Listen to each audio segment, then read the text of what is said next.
All right, so I'm going to talk a little bit about mapping data using R. There's basically, no, I'll skip that for now.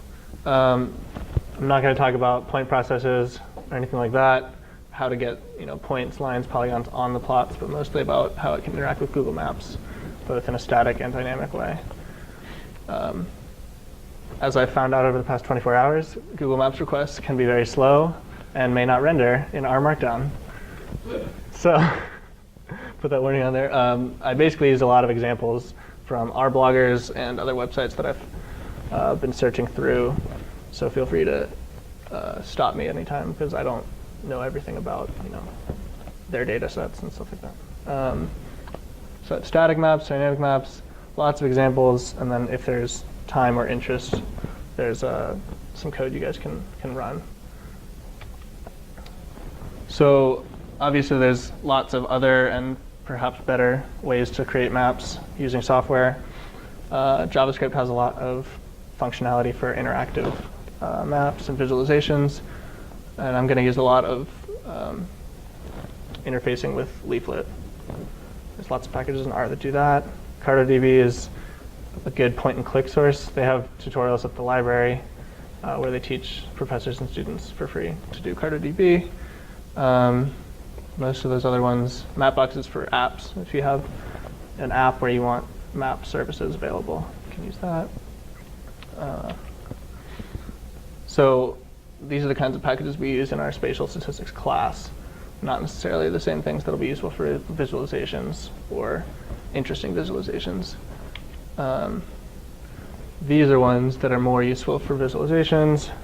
And so for this presentation, I'm going to use ggmap for static and some version of Leaflet ones for dynamic.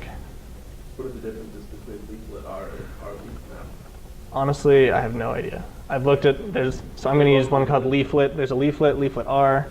It's slightly different syntaxes, but they basically do the same kinds of things. Interface with Leaflet, yeah, that's what they So when you say dynamic, you mean like you're updating them like visually, or you can actually interact with them? Both.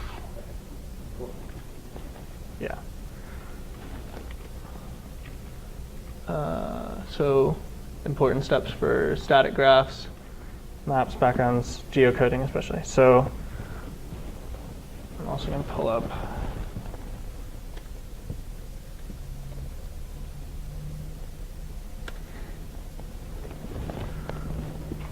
basically you can, if you have some sort of specific location like a city or landmark, then you can type it in and get a map centered around that location.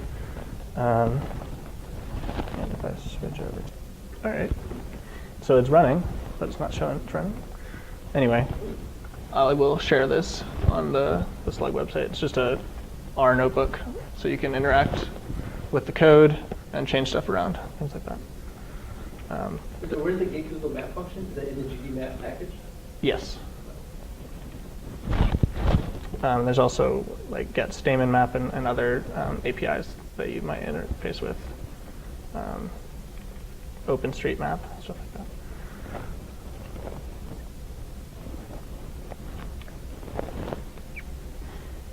So there's basic maps, and you can essentially plot them, which it does on the notebook, within the ggplot2 background. So ggmap is just an extension of ggplot2, and that's basically what that shows.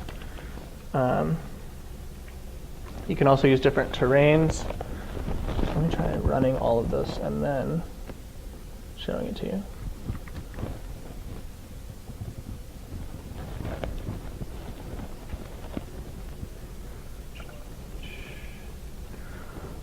Satellite images, essentially like the different things you can click through when you're on Google Maps website. You can also access those different setups. Like you want to view streets or Right, stuff like that. Busy. It's busy. And then you can combine them as well.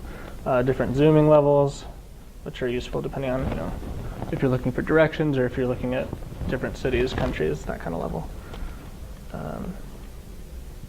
Different backgrounds, some of which are just more creative, not very useful.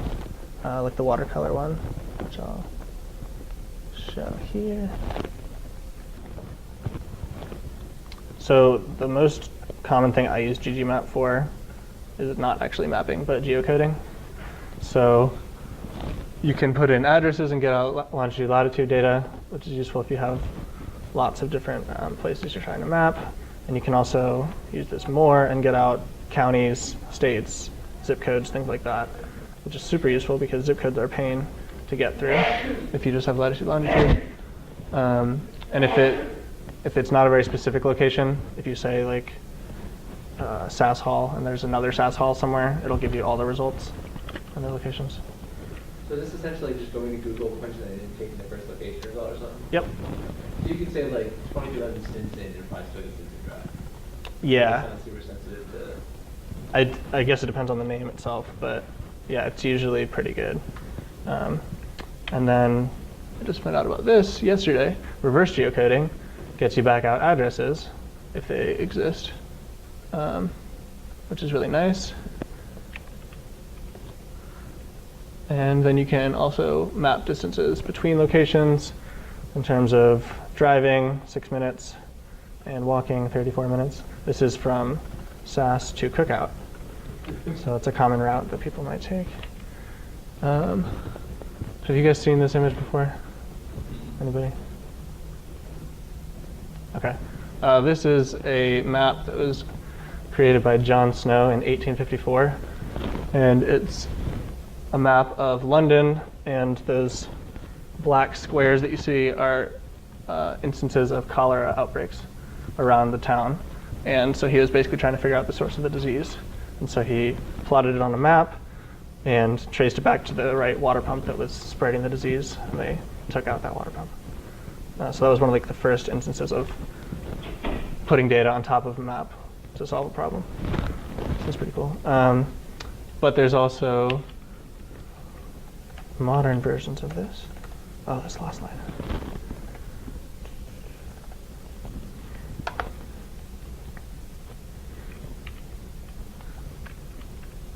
So here's the same data, put it on Google Maps. You can also, oh, that slide's not in there. You can also interact with it dynamically in 1 second.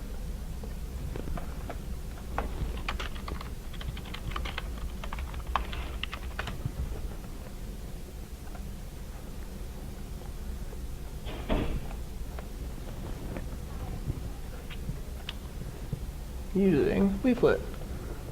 Heat maps, different layers, locations of water pumps, things like that. So this is using the EpiMap package and RLeafMap and that same data. This is probably overkill for this example, but it demonstrates a lot of cool things you can do with it. And then there's another example.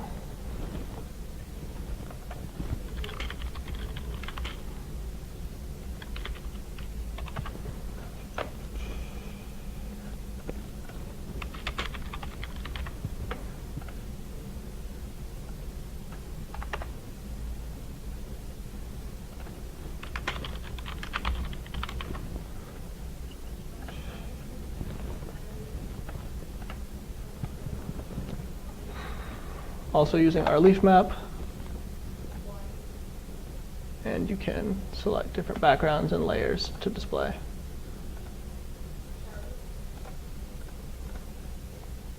And yeah, you can zoom in as well. Add layers back in. That kind of thing. Super useful stuff. I'm actually using packages similar to this for a project I'm doing that with LAS. So we have data from newspapers in the 19th century in the UK, and so we're mapping like how they released the same information, so like how trends spread and stuff like that. So that's kind of how I got interested in these packages and these topics. And so from there, you can go into more dynamic things with Leaflet, using base maps, markers, pop-ups, and layers. You can use the assignment syntax, kind of like ggplot, and then add to it, or you can use this pipe operator that Hadley Wickham has created. And basically that passes the first argument into the next function, as you'll see.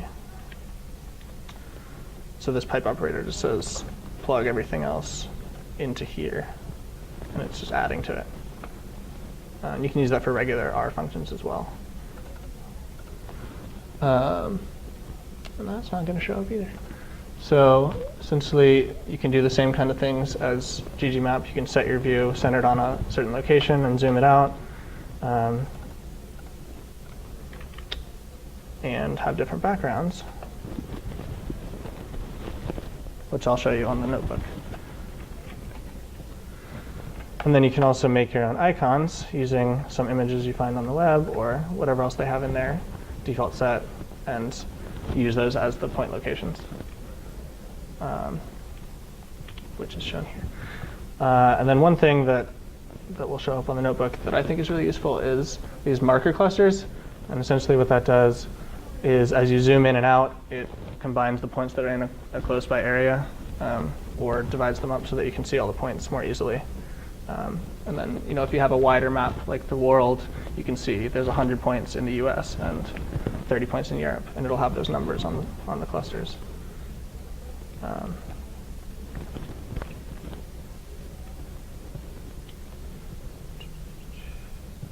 And then you can add pop-ups, which essentially let you click on the markers and tell you more information about them.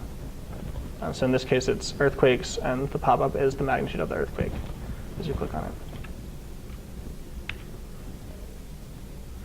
You can also specify your pop-ups to be more specific.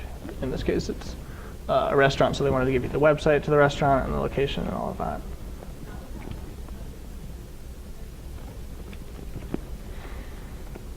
And then you can go on to add different layers, like we saw with this one. So essentially that lets you create this kind of display, and choosing between different backgrounds and different layers to display on top of each other.